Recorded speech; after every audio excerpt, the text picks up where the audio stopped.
వరంగల్లో ఇద్దరు ఉగ్రవాదులను ఎన్ఐఏ అధికారులు అదుపులోకి తీసుకున్నట్టుగా తెలుస్తోంది. తెలుగు రాష్ట్రాల్లో ఇప్పటికే ఉగ్రవాదుల కదలికలు, అరెస్టులు ఆందోళన కలిగిస్తూ ఉన్నాయి. తాజాగా ఇప్పుడు వరంగల్లో మరో ఇద్దరు ఉగ్రవాదులను ఎన్ఐఏ అధికారులు అరెస్ట్ చేశారు. వారం రోజుల క్రితం తెలుగు రాష్ట్రాల్లో ఇద్దరు ఉగ్రవాదులను అదుపులోకి తీసుకున్నారు. ఆ తర్వాత మరో 17 మందిని వాళ్ళు ఇచ్చిన సమాచారం ఆధారంగా దేశవ్యాప్తంగా వివిధ రాష్ట్రాల్లో అదుపులోకి తీసుకున్నట్టుగా తెలుస్తోంది. విజయనగరం కేసు అది. సిరాజ్, విజయనగరానికి చెందిన సిరాజ్ పెద్ద ఎత్తున పేలుడు పదార్థాలను కొన్నాడు. సయ్యద్ సమీర్తో కలిసి, హైదరాబాద్కు చెందిన సయ్యద్ సమీర్తో కలిసి బాంబులు తయారు చేయడానికి వాళ్ళు ప్లాన్ చేసుకున్నారు.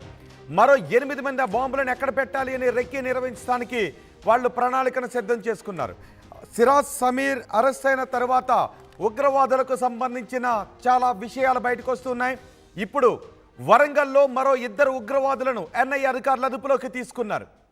ఎన్ఐఏ అదుపులో ప్రస్తుతం నగరానికి చెందిన ఫర్హాన్ మొయియుద్దీన్ ఉన్నాడు. ఇటీవలే ఆంధ్రప్రదేశ్లో సిరాజ్ను అదుపులోకి తీసుకున్నారు పోలీసులు. విజయనగరం బాంబు పేలుళ్లకు కుట్రలో సిరాజ్ నిందితుడిగా ఉన్నాడు.